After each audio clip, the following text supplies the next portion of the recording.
Hi everybody, welcome to a discussion on this topic, which is embedded derivatives. Friends, we have talked about the meaning of the word derivatives. We just need to understand basically when do we see a contract which comprises of a derivative and maybe something else along with that, and that kind of a contract virtually is referred to as an embedded or a combined contract. Okay. The easiest way to understand the term embedded derivative is to look at an example and try to connect with what exactly is an embedded derivative here. Okay, let us say that there is a company X that pays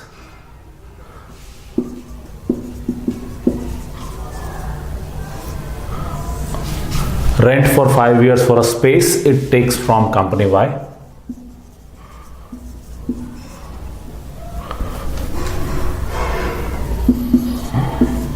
So company Y is the owner, company X is the user. So let's see in lesser relationship, and it's a usual arrangement where we say that a fixed rent is payable over the term. Okay, right? So when I look at this, it's like my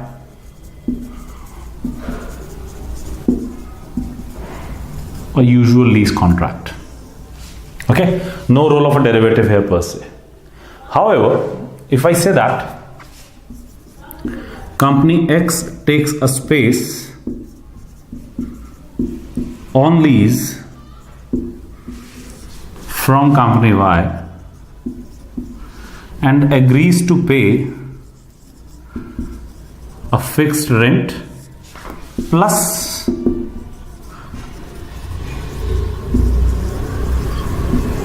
a percentage of sales revenue.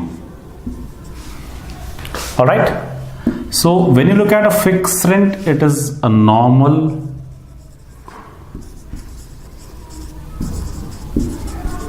lease contract. Okay. And when you look at a percentage of sales revenue, here you start looking at that it's a kind of a derivative, because the amount or the value of this proportion of the contract depends on the underlying, which is the sales revenue. Is it okay? It could be, and this is a very normal kind of a contract again, right? So what we are saying is this entire contract comprises of something which is a non-derivative feature and also a derivative feature. Is it okay? Right? So when you look at this contract as a whole, it has a derivative included within the contract or embedded within the contract. In entirety, it is not a derivative, but there is one component, or there could be many such components within a contract wherein there could be a derivative included in that. Is it okay? So when you look at this kind of a derivative, this is referred to as an embedded derivative. Okay, that's basic understanding of the concept of an embedded derivative term. Right? Why do we need to understand? Because of course we need to identify the accounting for the contract, right? So if entered into the contract, how does the financial instrument require us to account for this component alongside the non-derivative component is something that we need to spend some time on. Okay, and it is very usual, by the way, in today's world with the live, with so many uncertainties for the businesses. It's very common, it's very usual to see embedded derivatives in normal business transactions. Okay, let's try to take some examples further on that, where we find these embedded derivatives very commonly arising in the usual business transactions. Think over it like this. Company X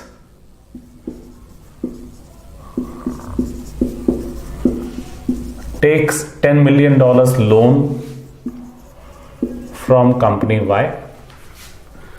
Usual rate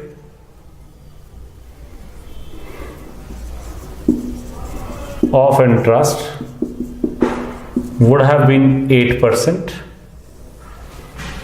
for company X on this borrowing. However, the agreement states that there is a fixed rate of interest which will be 6% per annum. All right, and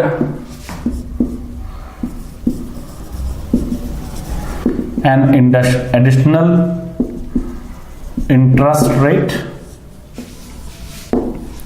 where it increases by 1% if probably LIBOR changes by 0.5% and 2% if LIBOR changes by 1% and 3% if LIBOR changes by 1.5%. Okay, let's take one more point here for the sake of bringing in here. 4% if LIBOR changes by 2%. Now think about it, why this kind of a transaction falls into place here. First of all, that's more important. Why probably these kind of unusual or more complicated contracts exist, right? Once we have appreciated the reasoning of these contracts coming into picture, that is where we would obviously kind of be able to target on accounting for these so-called as embedded derivatives. Okay, look at it like this. Company Y of course would want a higher interest rate, but it's willing to offer a lower interest rate to the other company. Okay, it says that, or maybe the company Y perceives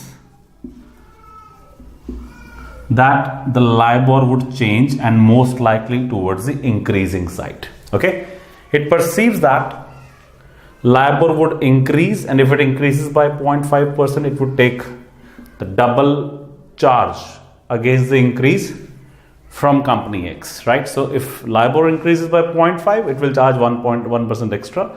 If it increases by 1%, it charges 2% extra. If it increases 1.5%, it charges 3% extra. And if it increases 2%, that increases by 4% extra. And this could be, for example, the capping. Okay, this is the maximum increase that Y might be allowed to charge from X. So these could be again, the agreements that happen between the two entities. Okay. On the other hand, X knows that otherwise the rate would have been 8%, but it would be only borrowing at 6% originally to begin with, and there is a dependency that unless LIBOR changes by up to 1%, it still is benefited, right? So against 8, it pays 6. Even if LIBOR changes by 1%, it would still pay only 8. That is original 6 plus 2. Of course, the risk lies in this dependency now. What if LIBOR changes a little higher? Then naturally, it would land up paying a fixed of 6 plus an additional of 3 or maybe even 4%. Okay, so the two entities would have probably a different view on that underlying the interest rate, the LIBOR in this case. And accordingly, these arrangements could be done. Of course, eventually only one of the entities will be benefited. They together cannot be benefited with the same embedded contract. All right. So what we're saying here is this is a normal lending arrangement, but here the transactions would change. Okay. If I just change it a bit farther and go into saying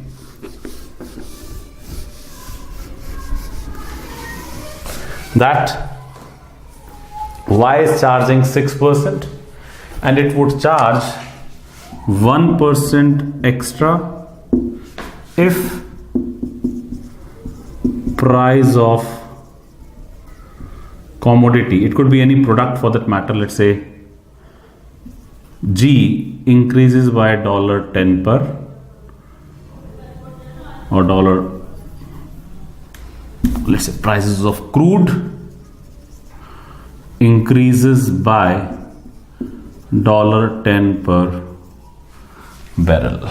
Okay, so we are saying that additional interest rate, which is like 1% for,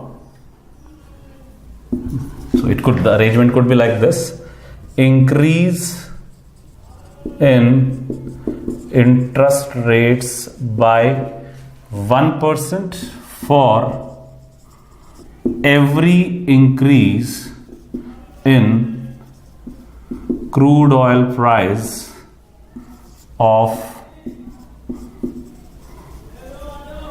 $10 per barrel. That means what? There's a fixed interest rate, and the interest arrangement, the lending arrangement, also has a derivative embedded where it says if the interest rate, okay, if let's say the crude oil price increases by $10 per barrel, the interest rate will increase by 1% for every such increase. Okay, so what we are saying is it's a usual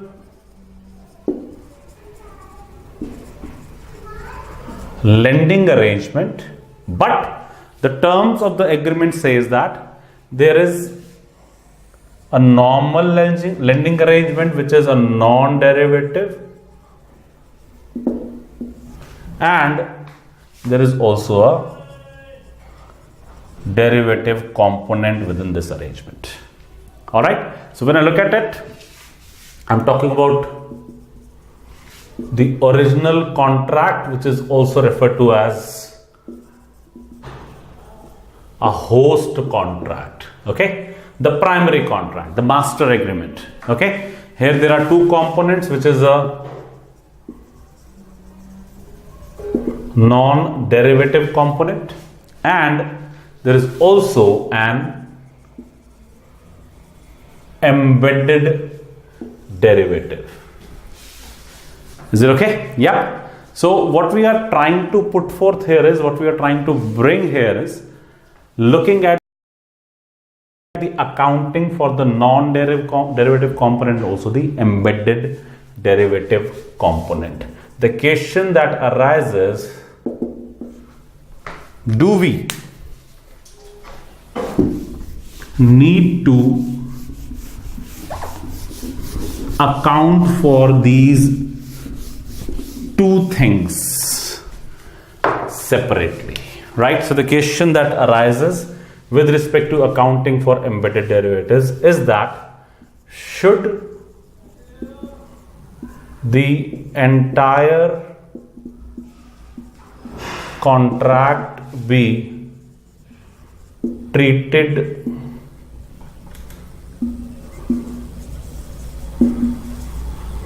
together as in or same for accounting purposes, or should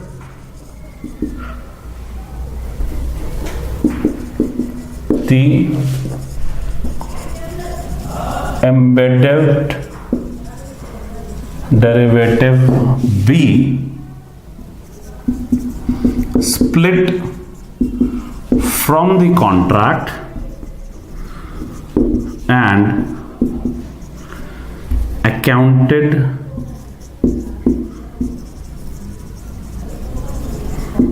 for separately. This is one question that needs to be discussed, right? So the primary objective of this section within financial instruments is to first of all have a clarity in terms of should this component be split or not. Okay, so the standard provides us some kind of a guideline wherein it says that the conditions, we use a different pen for this.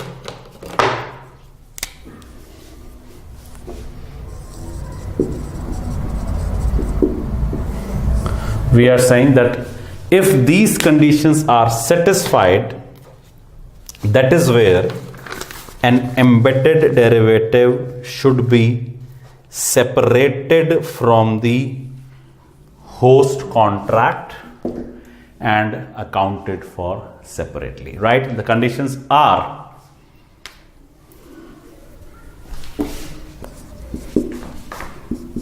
the economic conditions or the economic characteristics of the embedded derivative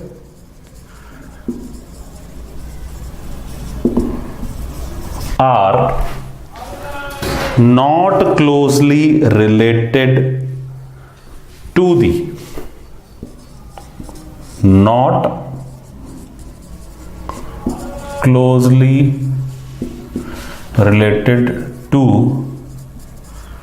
those of the host contract. So I may rather put the word economic characteristics and risks of the embedded derivatives are not closely related. So there is a lot of discussion that goes into understanding the term closely related with respect to, let's say, an embedded derivative. So this is one condition. There is another condition which comes in and says a separate instrument with the same terms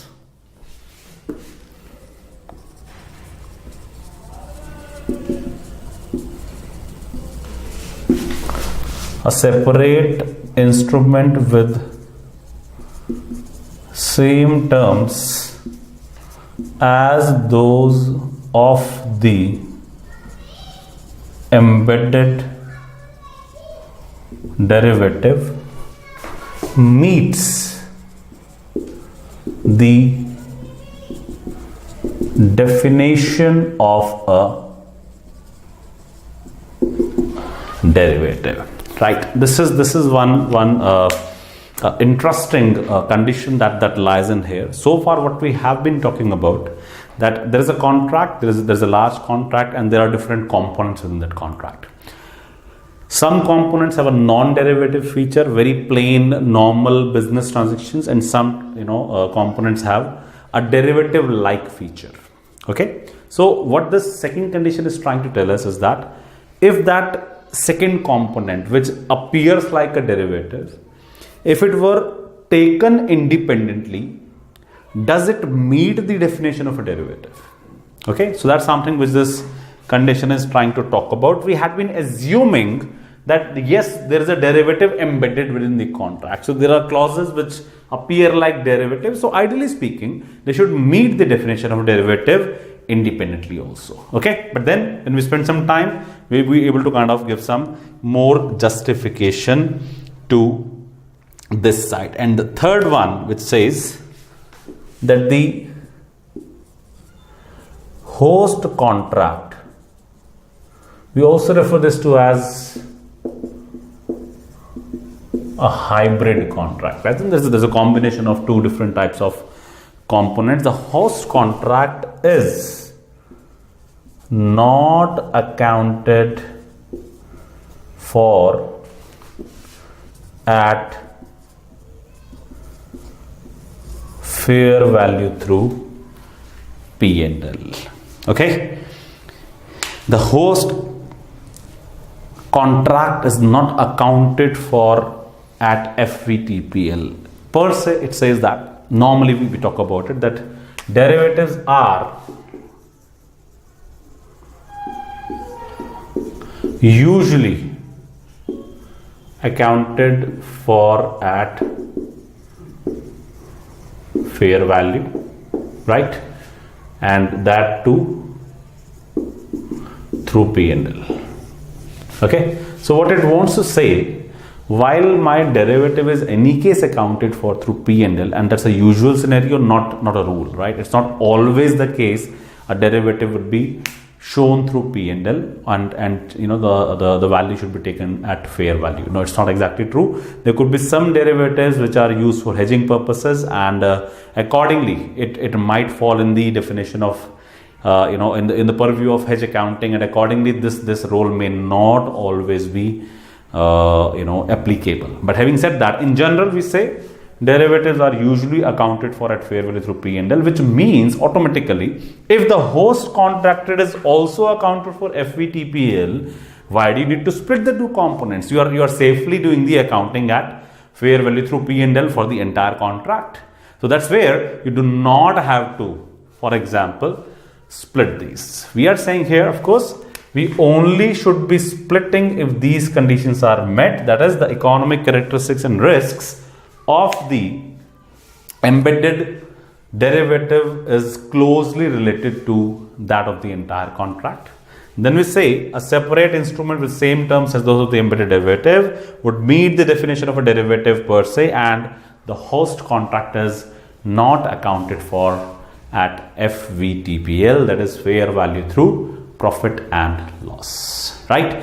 What we certainly want to do is now spend a lot of time after this discussion on the meaning of this term closely related, look at a lot of examples around it in terms of what probably would mean as closely related and what may not meet the definition of these wordings which is closely related, right? So that's it from my side on this particular section of embedded derivatives. There's more interesting things to follow in the subsequent lectures, so keep watching keep watching these videos, and do subscribe to our channel, that is AVC Learning, and happy learning to you. Have a good day and take care. All the very best. Bye.